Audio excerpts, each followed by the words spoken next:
네네. 하나님께 영광 돌리겠습니다.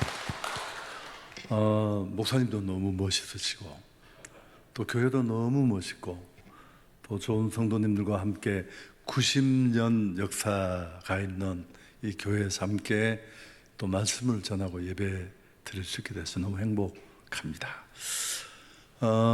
아드 폰테스라는 말이 있습니다. 여러분 아시듯이 기본으로 돌아가자, 그런 뜻입니다.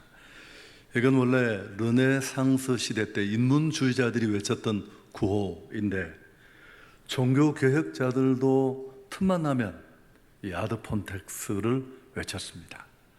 그리고 사실 기업도 이런 방법 저런 방법 다 써봐도 실적이 없고 변화가 쉽지 않으면 그때 정말 신음처럼 내뱉는 말이 기본으로 돌아가자.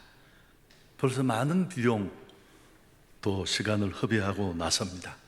근데 이 기본으로 돌아가는 일의 중요성을 설명할 때 많이 드는 예가 이 예인데, 저도 한번 들어보겠습니다. 스타벅스의 예인데요, 전성기를 구가하던 스타벅스는 어느 날 최악의 상태를 만납니다. 고객 방문율 성장치가 바닥을 찍고 주가는 42% 폭락을 합니다. 그래서 절체절명의 위기를 만나자 원래 이 기업을 만들었던, 그러나 물러났던 이 최고 경영자 하워드 슐츠가 다시 복귀를 합니다. 그리고 그는 이른바 이제 이 위기에 찬 스타벅스를 구해내는 프로젝트를 실행하고 오늘 우리가 알듯이 다시 살려내는데 세 가지 비결이 있었습니다. 정말 꼭 귀담아 들을 만한 어느 모임이나 어느 단체. 첫째, 회사의 모든 문제가 내 잘못이라고 인정한 하워드 슐츠의 용기와 리더십. 여러분, 그는 경영에서 물러났어요. 그럼에도 불구하고 오늘 이 위기를 만난 기업의 문제는 나의 문제다.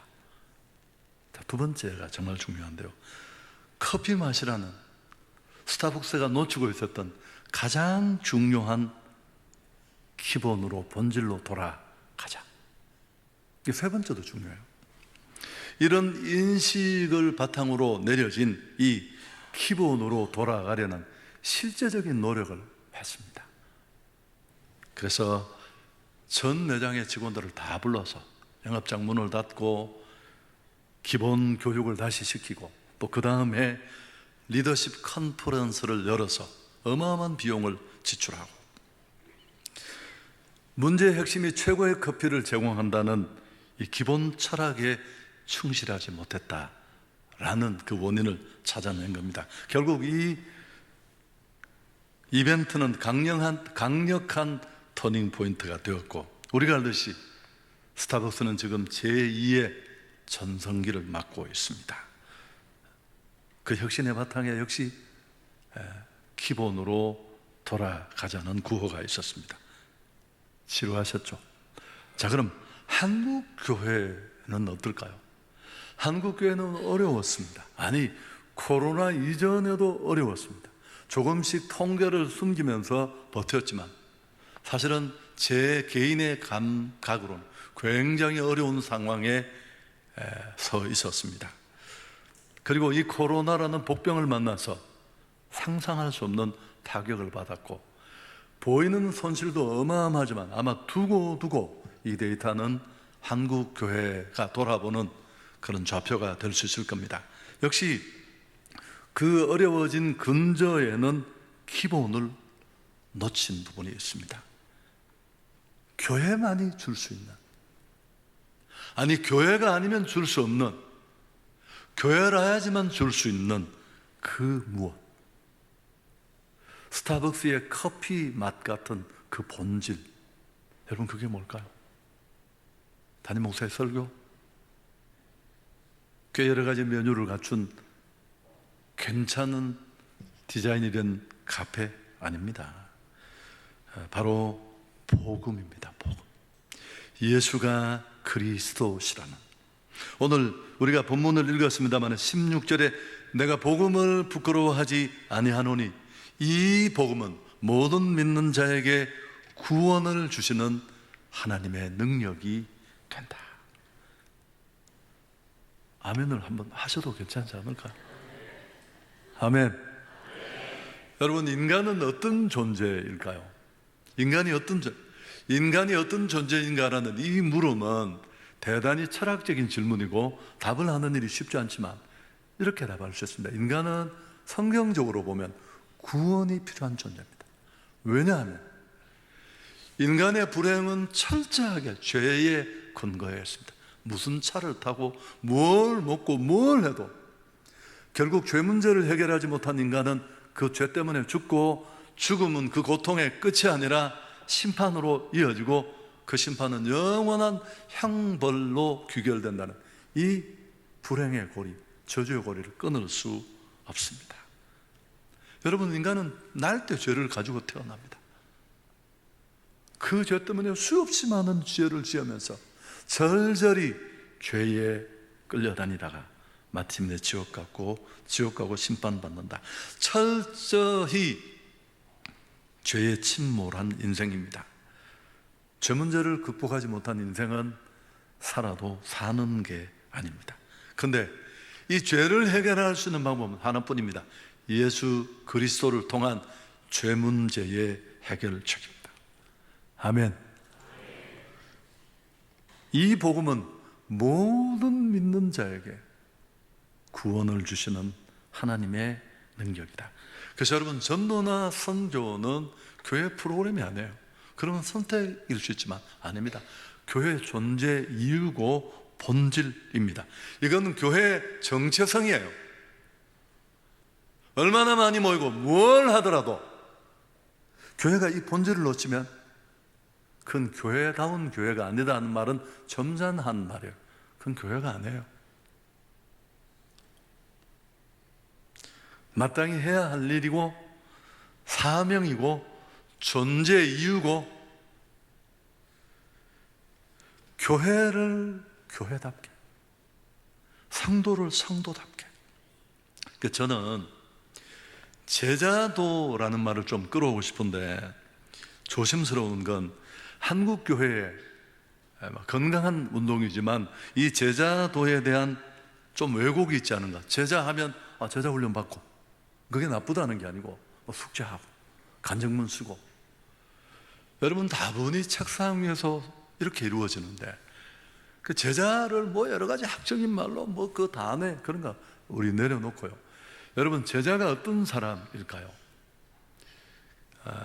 제자가 어떤 사람인가를 보려면 예수님의 제자들을 보면 되겠죠. 그래도 헷갈리면 나를 따라오라고 말한 그 제자를 가르친 스승인 예수를 보면 되겠죠. 여러분, 예수님은 어떻게 사셨을까요? 오늘 자막이 없지만 마가복음 1장 38절에 보면 이르되 우리가 다른 가까운 마을들로 가자. 거기서도 전도하리니 내가 이를 위하여 왔다. 이 상황을 조금 아시죠? 예수님이 하루 종일 환자 고치고 귀신 쫓아내고, 여러분, 이런 사역이 얼마나 많이 에너지를 빼앗깁니까? 그분이 그 일정을 마치고, 메시아로서의 빡빡한 일정을 마치고 거처로 돌아오니까 그 문 앞에 또 사람들이 떼거리로 몰려 있습니다. 나의 필요 때문에 다 해결해 주고 치료하시고, 그분의 그 기적을 맛본 사람들이 예수님을 붙잡고 조금만 더 있어 달라고 대접받고 괜찮은 환경인데, 그분이 그 인간적인 만류를 뿌리치고 총총히 하나님의 스케줄을 따라 발걸음을 옮기면서 하신 말씀이 우리가 다른 가까운 마을들로 가자. 거기서도 내가 전도하리니 내가 이를 위하여 왔다. 여러분, 저는 그래서 이 제자 됨에 복음을 전하는 일은 절대 옵션이 될 수 없습니다. 본질이니까. 저는 그래서 이 제자라는 말을 조금 더 의미 있게 각인시키기 위해서 선교적 제자도라는 말을 좀 만들었습니다. 오해 소지도 있지만 복음 증거, 복음 선교나 전도가 프로그램이 아니라 일상이 된, 삶이 된 사람. 죄송합니다. 우리 한성교회는 제 일은 제가 담임 목사니까 제가 대구에서 목회했던 담임 12년, 서울 15년이 똑같습니다만, 제가 늘 귀가 따갑도록 우리 성도들에게 하는 말은, 한성교회는 전도가 프로그램이 되지 않고 지나가던 누가 보고 들어도 교회가 뭘 하는 곳인지 헷갈리거나 오해될 일은 절대 하지 않는다. 1년에 2번 전도, 1년에 2번 선교회는 15년째 달력의 일정이 똑같습니다. 여러분, 우리는 구원을 너무 편협하게 생각합니다. 자기만의 구원으로 이해하는 거죠. 나 구원받았어.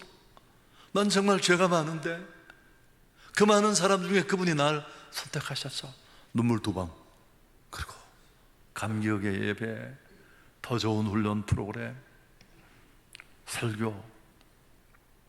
여러분, 복음을 듣지 못해 죽어가는 죄에 침몰하는 인생들이 주변에 널브러져 있는데, 아니 성경에 그렇게 도배가 된 잃어버린 영혼을 향한 그분의 눈물, 절규, 연민.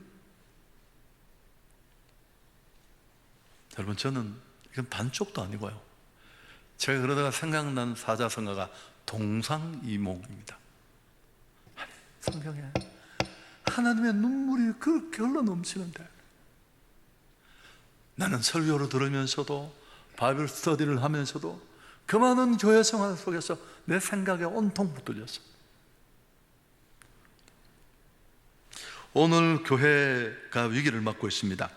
교회의 위기는 어떤 위기일까요? 종교다원주의, 신천지 이단. 누가 그러더라고요. 한국 교회는 열심은 있는데 헌신이 없다. 제가 경험해 보니까 딱 맞는 말이에요. 구원은 대단한데 저항이 걸리면 다 도망가고 없어요. 그러나 그것도 아닙니다. 코로나19 아닙니다. 여러분, 오늘 교회의 위기는 교회가 교회의 영광을 모르고 있는 겁니다. 그 영광은 바로 복음의 영광이고, 예수가 그리스도 되신다는 말뜻을 가지고 철저하게 죄의 원인으로 침몰하고 망가지고 저주받고 영원한 형벌로 굴러갈 수밖에 없는 그 인간의 그 골 깊은 불행의 문제, 죄를 끊어내는 해답은 예수 그리스도밖에 없다는 겁니다. 아멘. 죄 때문에 거들난 인생, 예수의 피, 복음으로만 행복해질 수 있습니다. 천하인간의 구원을 받을 만한 다른 이름을 우리에게 주신 적이 없습니다. 교회가 이 복음의 영광을 모르고 있습니다. 그래서 복음을 부끄러워하는 거예요. 전도는 담임 목사 설교 못하는 교회는 하고, 제가 뒤에 이야기하겠지만 여러분, 많이 모이는 게 어떻게 모였느냐가 중요해요. 어떻게 모였느냐, 어떤 사람이 모였느냐가 중요하고. 오늘 교회의 위기는, 저는 이런 표현을 확실하게 쓰고 싶은데, 정체성의 위기입니다.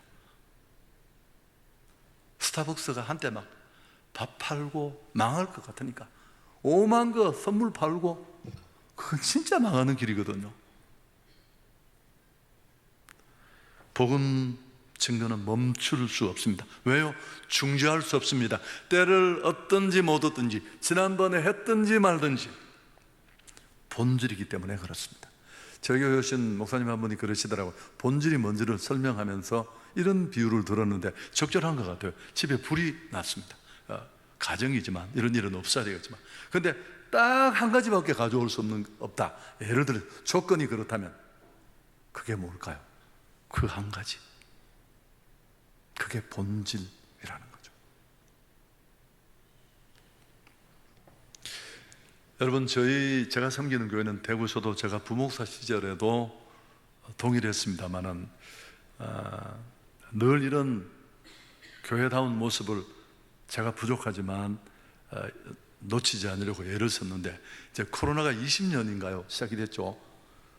이제 4월이 제가 이렇게 휴식하는데, 제가 4월, 8월을 쉬는데, 제주도에서 이렇게 제 사역을 돌아보면서 그리고 있는데, 갑자기 코로나가 막 확장되면서 난리가 난 겁니다. 마지막 준지 그런 것 같았는데 제가 불안해서 있을 수가 없어서 행정실에 전화를 했습니다. 우리 행정목사님에게 제가 물었더니만 그 상황이 어떠냐고 물으니까 막 전화가 오고 난리가 났다는 거예요. 내가 가야 되겠죠. 설교를 부탁했던 분 교수님에게 양해를 구하고 제가 돌아와서 토요일 날 아무것도 두려워하지 말라 하고, 코로나가 이게 셀 줄도 모르고 설교를 마치고 방에 있는데 우리 선임 장로님이 저를 찾아오신 거예요. 여러분, 저희는 3월에 복음을 전하는 그 진군식이 선포되면 4, 5, 6 해서 그 3달 동안 막 피치를 높여서 5월에 DDL을 모시고 복음을 전하고, 그런 매년 1년에 2번씩 그렇게 해요. 근데 이분이 이제 굉장히 점잖하시고, 저희 교회는 목회자가 이렇게 저렇게 말을 함부로 할 수 있는 교회가 아니에요. 원래 좋은 분들이었죠. 근데 막 험한 예를 다 거쳐서 저보고 아주 우울한 표정으로, 목사님 너무 죄송한데 지금 상황이 너무 안 좋다는 거예요. 이런 상황에 우리 중직자들도 못 오고 공무원들 뭐 다 못 오고 못 오는 이 상황에 목사님 이제 다음 달이 행축인데 5월 마지막 주 보통 하거든요. 하시겠습니까? 그래서 제가 장로님 감사하고요. 장로님, 제가 공부를 그렇게 잘하지는 못했는데 내가 눈치는 빠릅니다. 제가 이 상황을 못 읽었다고 생각합니까? 저는 남이 불편해하면 내가 지레 아무것도 못하는 사람이에요. 장로님, 그렇지만 이건 교회의 본질입니다. 존재 이유고, 내가 대구서 IMF 때 68억, 그 뒤에 300억 건축을 하는 그 와중에 여러분, 시골에 무슨 돈이 있어요? 어떤 분이 일어나서 목사님, 우리 건축 끝날 때까지 선교 좀 하지 맙시다. 제가 뭐라고 했을까요? 오늘 그건 빼야겠습니다. 장로님이 이 정도 어려움에 멈추었다면 나는 수없이 멈출 겁니다. 더 중요한 거, 다음에 또 이런 어려움을 만나면 역시 멈춰야 될 텐데 당신이 나를 좀 설득해달라. 나도 이 어설픈 상황에 모두가 불편해하는 일을, 이 어려움 속에 나도 안 하고 싶다. 그래서 어쩔 수 없이 한 거예요. 존재 이유니까. 여러분, 제가 데이터를 적어왔습니다. 저희 세미나에 이걸 보여드리는데 20년 봄에 1751명이 왔습니다. 우리 중직자는 안 왔는데 257명이 결신했고요. 가을에 1064명이 216명, 21년 봄에 3857명이 왔고요. 놀이터에 나가서 전도하는 우리 성도들 손에 끌려서 여전히 복음을 기다리고 복음이 필요하고, 좀 속된 표현을 쓰면 너무 힘들어서 내가 교회라도 한번 가봐야 내가 살 것 같다, 이런 분들이 계세요. 여러분, 제가 잊을 수 없는데 2년 전쯤 어떤 할머니 한 분이 등록을 하셨습니다. 제가 2부, 3부, 저희 예배가 주일날 6번, 5번 그렇게 드리는데 2부, 3부 세가족은 제가 만나요. 아무리 바빠도 인사라도 드리려고. 할머니 한 분이 오셨는데 그러시는 거예요. 자기 처녀 때 꿈이 교회를 가고 싶었는데 영감이 절대 안 된다고 해서 못 갔는데 그 영감이 7개월 전에 죽은 겁니다. 80몇 세. 그런데 이분이 여러분 돌아가셨다고 올 수 있겠습니까? 교회 가고 싶은 마음을 평생 이어왔지만 이제 방해하던 사람은 사라지죠. 못 오고 있었는데 세상에 우리 전도자가 대문에 꽂아둔 그 전도지 한 장, 이분에게 힘이 된 거예요. 그래서 제가 우리 교회 누가 복음 전도를 경제 논리로, 한 영혼의 가치가 천하보다 더 있는데, 여러분 만일 우리가 무슨 젠틀 신사 이런 거 찾다가 수만 장을 뿌려서 그 한 장이 그렇게 평생을 복음에 대한 열망, 예수를 믿고 싶은 마음이 있었던 할머니 한 분이, 제가 성함도 적어왔는데 뒤에 예수는 그리스도가 되십니다. 아멘. 자, 한 가지만 더. 여러분, 복음을 전하면 본질에 집중하면 어떤 일이 일어날까요? 교회가 건강해지고요. 그 다음에 그 부수적으로 누리는 교회로서 마땅히 해야 할 일이지만 건강의 열매가 성경입니다.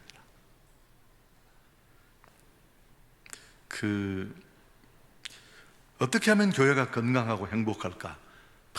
맨날 야유회 가고, 제가 섬기던 대구의 한 교회가 그런 교회였습니다.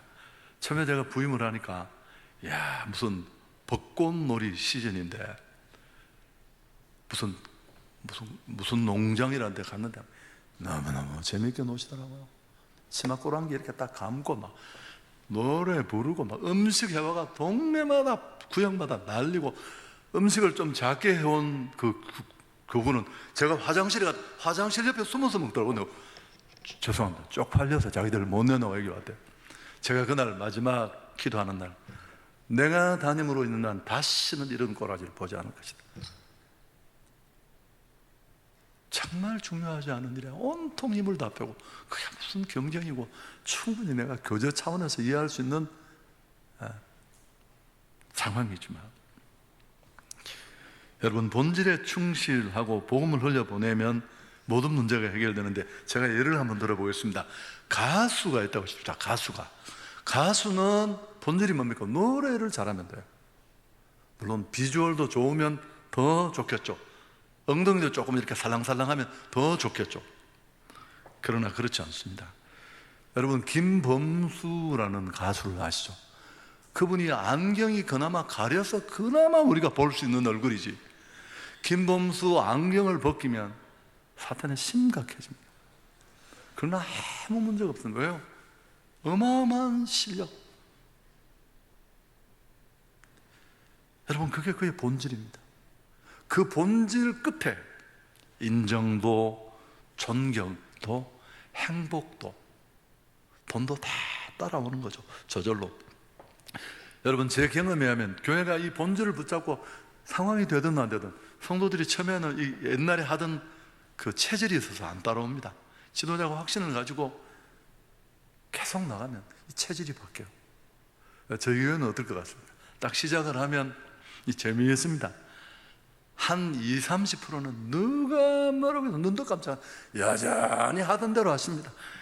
대단한 의지의 한국인들, 이들 때문에 대한민국이 지켜집니다. 그 다음에 한 10%는 미쳐서 돌아가고요. 그 다음에 정말 고마운 분들이 누굴 것 같아요? 한 3, 40%가 궁시렁거리면서 합니다. 아이씨, 너무 저는 고맙고요, 감사하고.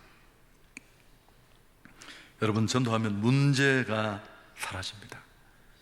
구원받는 사람이 날마다 늘어나고, 힘있게 전도하고 선교하는 교회는 작은 문제들이 다 날아가 버립니다.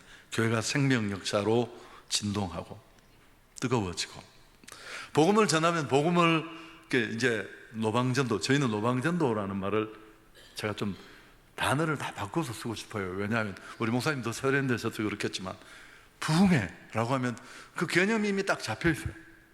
저희는 말씀 축제, 전반기 말씀 축제, 후반기 말씀 축제, 두 번째 축제를 지난주에 했습니다만은, 길거리 전도라고 하는데, 처음에 제가 부임했을 때 제가 함께 나갔습니다.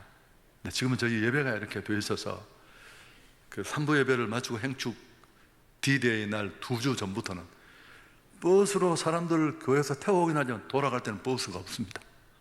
다 선교하러, 전도하러 가야 되고. 그러면 이제 주변 교회들이 너무너무 불안해합니다. 왜 불안해하는지 모르시겠어요. 우리는 그냥 원래 하던 거예요, 그게. 그럼 제가 3부, 2부 예배를 마치고 그 현관에 내려가면 지역 전도들이 다 모여있으면 제가 감사의 마음, 주의사항하고 또 같이 한번 기도하고 그렇게 가고. 여러분, 그렇게 수백 명이 혹은 수천 명이 길거리를 돌았다고 그날 전도된 사람이 있을까요? 잘 없습니다. 없는 게 일반적인 결과예요. 그렇지만 그 복음을 전하는 교회가 얼마나, 제가 경산에 처음 갔을 때 오늘 전도 갈 겁니다 했더니만 제 전임자가 전도, 여러분 제가 경산시장에서 전도하는 것을 보게 될 것입니다 라고 말을 해놓고 4년 7개월 동안 본 적이 없다고 내한테 와서 누가 이야기를 하더라고. 나는 다시는 저런 이야기 안 들어야 되겠다 싶어서 저는 딱 첫 달부터 갑시다 하고 모으니까 교회당 정문에 제가 끈을 딱 치고 기다리고 있었더니 도망가던 장로님 다 잡았어요. 화장실까지 뒤져서 다 데리고 경산중앙교회를 신의 한복판이 있거든요. 다 돌아서 경산역 앞에까지 갔습니다. 갔는데 뭐 재미난 일들이 너무너무 많았죠. 여러분 그날 전도된 사람 없어요. 경산역 앞에 딱 가니까 한 분이 목사님 우리 찬송 한번 합시다는 거예요. 그러니까 복음이라는 그 뜨거운 액체를 뿌렸는데 아무도 받지 않으면 그 뜨거움이 우리 안에 그대로 다시 돌아오는 겁니다. 여러분 길거리 전도는 복음의 야성을 갖게 하고요. 복음을 듣고 변화되는 사람도 있지만 그냥 교회를 불덩어리를 만드는 거예요. 그것뿐만이 아니라 성숙한 교회가 됩니다. 왜?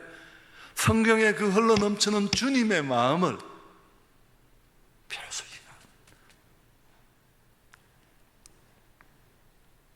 그리고 이런 교회, 지극히 교회다운 모습, 세가족들이 은근히 진짜를 알아봅니다. 저희 교회는 이제 이 행축을 진행하는 스텝 중에 봄의 교향곡이라는 스텝이 그게 10스텝으로 움직이는데 설명하기는 어려운데 정해진 우리 호텔, 아니 우리 교회 카페가 한 250평 돼요. 호텔처럼 이렇게 꾸며놓고 거기 모여서 간단하게 저녁 시간에 식사도 하고 교구별로 또 봄의 교향곡이라는 이름 때문에 왜 교향곡을 안 하냐고, 내가 교향곡을 안 한다고 설명을 그렇게 했음에도 불구하고 매년 교향곡을 하느냐고 무슨. 그래서 내가 화가 나서 교향곡을 했습니다. 서울 교향악단을 불러서도 하고요, 연주도 듣고. 그러면 이제 한 10명이 간증을 하는 거예요. 나는 이렇게 한성교회 와서 이렇게 신앙생활을 하고 있고, 자기 근황을 이야기하고 마지막 룰이 뭐냐 하면 자기 이제 전도 대상자 얘기를 하는 뭐 이런 형식. 제가 축도도 하고 또 뭐 안수기도도 그런 게 있는데요. 여러분 코로나에 우리 한성교회가 했을까요? 했을까요? 당연히 했습니다.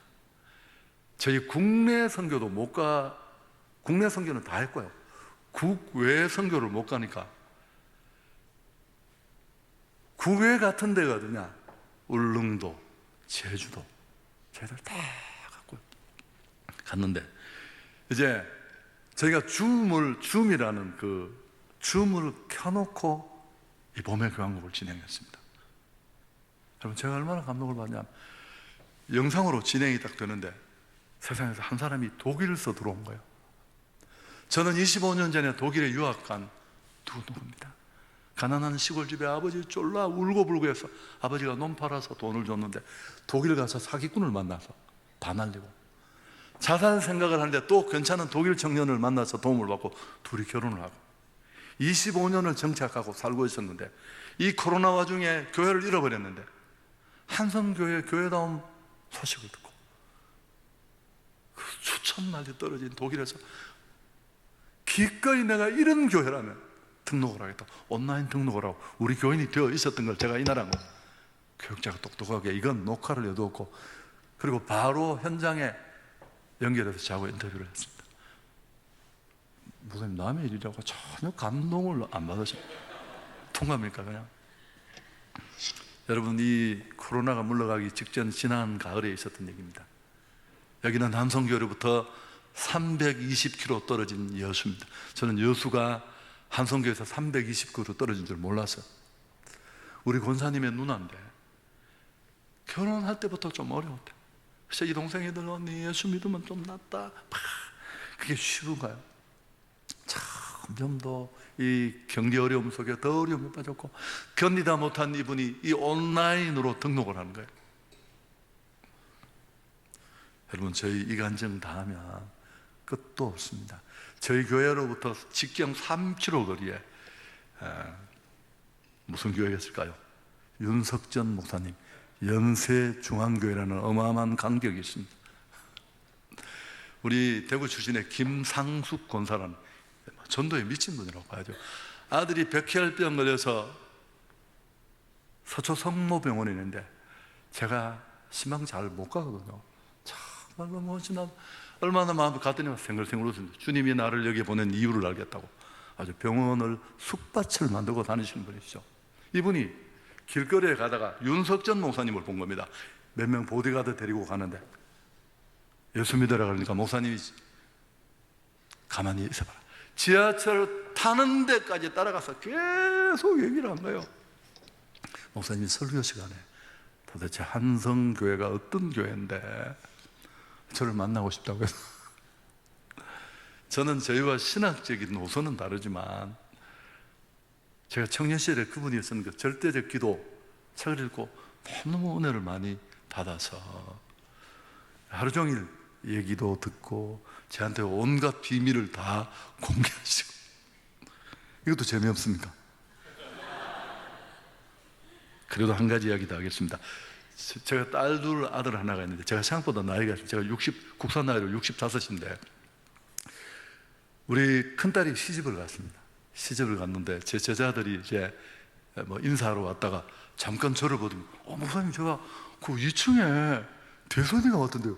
근데 대선이가 누구냐고 물으니까 세상에 우리나라에 이 주먹 제일 센 주먹 5대 계보가 있대요. 그게 저는 안 찾아보시면 있대요. 그 순위가 나와요. 그 1번이 이 대선이라는 애래요. 얘를 누가 전도했느냐 하면 우리 교회 앞을 삐대고 다니던 동네 깡패 선호라는 애가 우리 전도팀이 여러분 저희 전도라는 뭐 지하철 전도, 홍대 입학식, 졸업식, 경산에 지하철이 없을 때 우리는 지하철 전도대가 있었습니다. 4월역까지 나가서 우리가 했어요. 뭐 그런 거 하는 것인데 이 대선이라는 애를 우리 청년들이 얘가 선호라는 온 손에 다 문신인 것. 제가 우리 성령회과 집사님 집에 데려가서 너무 예뻐서 이걸 몇 달 동안 다 얘가 신도림에 가서 또 지긋은 애 하나를 전도한 거예요. 그게 바로 이 한국의 최대 짱인 선호라는 애였습니다. 여러분, 얘가 서민갑부에 나왔다는 겁니다. 그 영상도 있습니다. 얘가 이제 그렇게 신앙생활을 하던 중에 깡패 친구 하나와 카나다를 간 거예요. 근데 세상에 이 깡패 같은 놈이 그 경비하고 모든 걸 가지고 도망을 가보니까 이 대선이 난 애를 혼자 두고 그 얘가 제가 들은 이야기입니다. 사람들을 두들겨 패고 돈을 뺐을까 하다가 카나다 사람은 총이 있다는 얘기를 듣고 안 되겠다 싶어서 변해도 자기가 살아야 돼. 옆에 보니까 한 민가가 있길래 찾아가서 자기 서울에서 한성교회 다녔다고 이야기하니까 세상에 이 주인이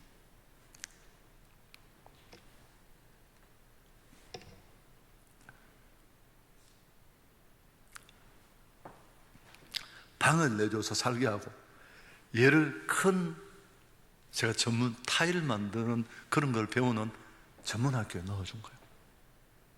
그걸 졸업하고 한국에 와가지고 지긋한 것들을 하나씩 데려다가 가격을 하나씩 내주고 그저 서민갑부에 나온 거예요. 여러분은 무슨 얘기를 들어도 별로 많이 통과 남의 집 이야기 우리 별로 여러분 이게 다 복음이 만드는 변화예요. 아멘. 도대체 누가 무엇이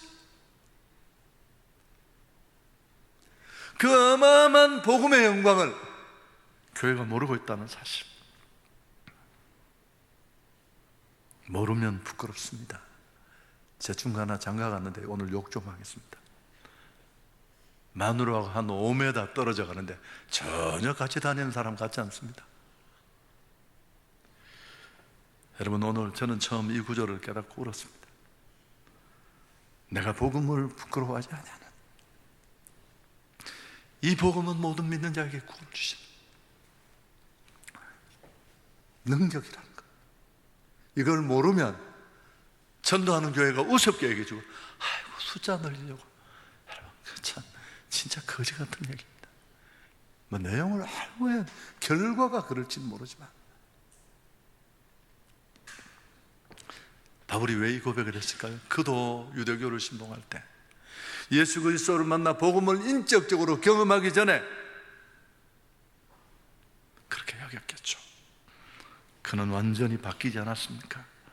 내가 빚진 자다. 헬라인이나 14절에. 여러분, 제 부끄러운 과거 이야기라고 설교 마치겠습니다. 제가 경산중앙교회, 저는 39살에 막 너무너무 담임 이루고 싶어서 하나님 앞에 목사님한테 잠깐 얘기했습니다만, 제가 실력이 없는데 그래도 제가 하나님 앞에 땡깡을 부렸습니다. 제가 39살이 딱 되길래 도저히 안 되겠다고 했을 때, 하나님, 나 담임 가고 싶은데 40살 때까지 안 보내주면 저 목회 그만하겠습니다. 그리고 아침 금식을 하고 철야를 했는데, 제가 경산중앙교회 담임으로 39살 12월 셋째 주일에 부임을 했습니다. 그래서 담임이 일찍 됐는데, 그 경산에 사랑의 집 짓기 프로그램이 이제 이루어져서 한 20채 사랑의 집을 지어서 헤비타트에서 이제 그 본인들에게 집을 넘겨줄 때 이렇게 행사를 합니다. 지역을 대표하는 교회라고 제가 설교를 하고, 그날 헤비타트 총대가 그때 정근모 장로님이셨어요. 과기부 장관 하신 이분이 오셨는데, 이제 저는 참 부끄러운 얘기죠. 지금도 오금이죠. 우리는, 저는 이게 안 믿는 분들이 대부분 왔고 그러니까 좀 고상한 얘기를 해야 된다고 생각해서 무슨 나눔이니 이런 얘기를 했는데, 이분이 축사하러 딱 오자마자 무슨 집에 샀냐가 뭐가 중요해? 예수를 믿어. 내가 얼마나 부끄러워. 그걸 내가 해야 될 얘기, 지가 해야 될 얘기입니까? 여러분, 이분은 천재 중에 천재. 경기고 1등으로 들어가서 올반에서 서울대, 미국 가서도 2년 만에 학박사 다 하고, 우리나라에 뭐 그가 세계적인 석학이라서가 아니라, 그는 나중에 아들의 불치의 병을 통해 이 복음의 능력을 경험한 겁니다. 그래서 그 어떤 자리에서는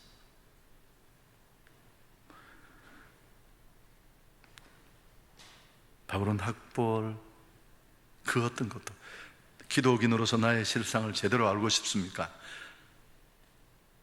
내게 복음은 어떤 위치에 있는지를 보면 정확한 내 현주소를 알게 됩니다. 자, 제가 한번 점검 질문을 드릴게요. 당신의 자랑이 도대체 무엇입니까? 학벌? 자식? 연봉? 담임 목사 설교? 그렇지 않습니다. 바울이 뭐라고 했을까요? 그 자랑할 거가 넘치는 스펙 덩어리인 그는, 갈라디아서 6장 14절, 우리 자막 띄어서 같이 한번 읽을까요? 그러나 내게는 우리 주 예수 그리스도의 십자가 외에 결코 자랑할 것이 없다. 다른 건 다 배설물이다.